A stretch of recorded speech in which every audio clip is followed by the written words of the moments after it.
It's been a tough week since the interest rate hike was announced on July 13th in Canada. The nuclear rate came in at 100 basis points, surpassing all expectations. How is this affecting the real estate market? I'll walk you through some of the buying process of my most recent client who is searching for a freehold property in Markham, Richmond Hill, and also Toronto. If you are curious, stick around right after.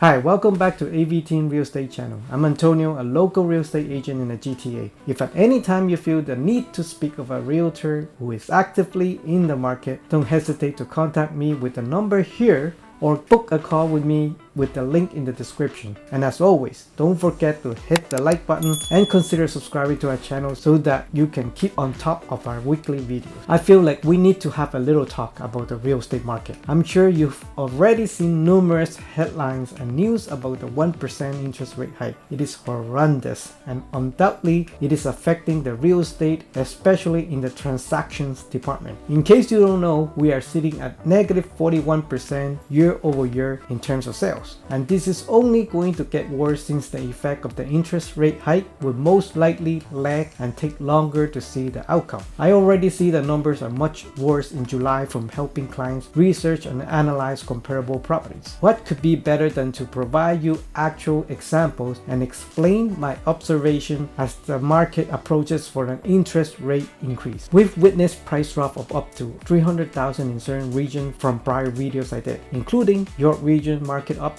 Additionally, a particular area of the city saw a drop in condo prices of more than $160,000. However, unless they are forced to, sellers won't sell if they can't receive what they were hoping for. I'm sure that if you were a seller, you were considering holding off until the market could find a way to stabilize. When the Fed decides the economy can no longer sustain the high interest rates and the inflation start to ease up, maybe, perhaps. First up, my client was inquiring about a property in Scarborough near Midland and Kingston Road. The semi-detached property was listed at $1.19 million as a semi-detached unit. At first, my client was confused because he had noticed that the unit was a single bungalow before. So as we went through the detail of the history, it was indeed a bungalow before with a huge front lot size of 64, and it was sold in 2020. Fast forward to today, the single lot property was converted into two semi-detached homes, and currently that is the unit my client was inquiring about. According to current market with the interest hike, my client went on to believe that the unit should be much lower than the listing price. If you missed my last video where I talked about the price drop in York region, here's the link above, or if you would like to know the market update in downtown Toronto condos, here is the link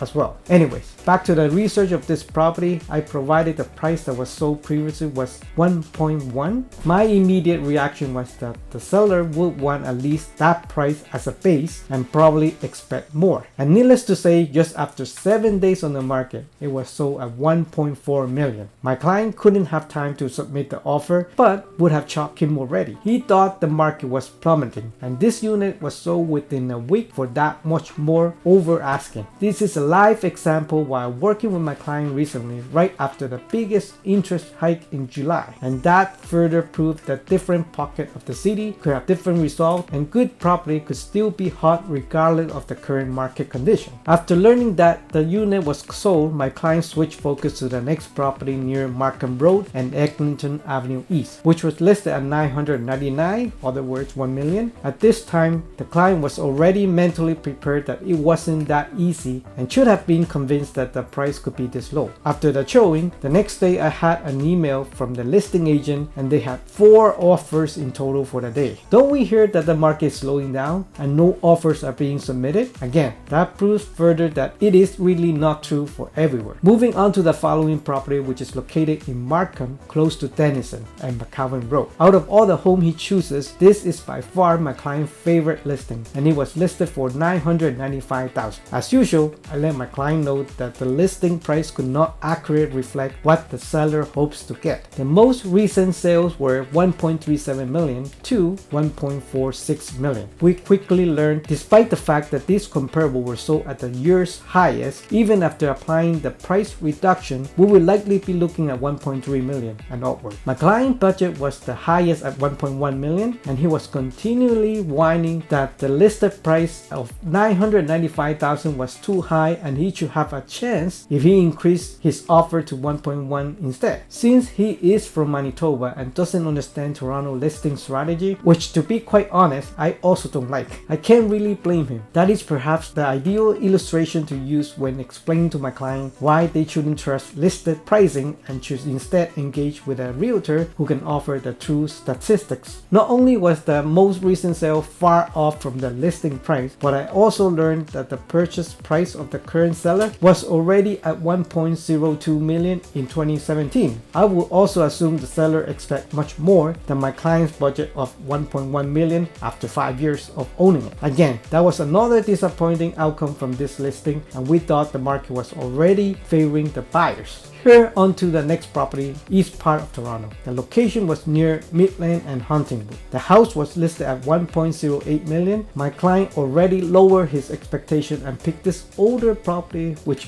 much worse condition and required much more work and was back behind a railroad directly. It is logically he expects this property to go below the listed price due to some disadvantages. There was only one sale in the last few months in this area and it was 1.16 million. This time my client was much more confident and thinking with his budget should have a chance to acquire it. My client went on to offer a price that was slightly under the listing price. Unfortunately, on the offer day, the listing agent informed me that there was another offer coming in the day. So it turned out to be a multiple offer situation. However, we did have a chance to improve the offer, so I asked my client to make his best offer, thinking that this offer would be something that he wouldn't regret even if he lost the deal. And it wasn't a pleasant day after learning that the seller informed us that either she accepted the new offer from someone else or she decided to take it off the market and possibly wait for later to sell it again. Either way, that is another example where the seller is favoring a wait and see approach and contributing to the record low in sales in Toronto. So far, my experiences in the detached market in Markham and Scarborough have not been as negative as the headlines and news suggest. This became some ranting from my side of the market in this video, and I hope from this experience you can grasp some idea of how the market is behaving. I'm sure the market will be turning down, but the interest hike effect will have taken effect in a month or two after the seller could digest it, and for those that need to sell, they will adapt to the lower price. As of now, the sellers are still very stubborn on prices, but how long can this be? It remains to be seen. Well, if you need to have someone to talk to about your real estate strategy, whether to sell or to purchase, don't hesitate to call or text me with this number right here,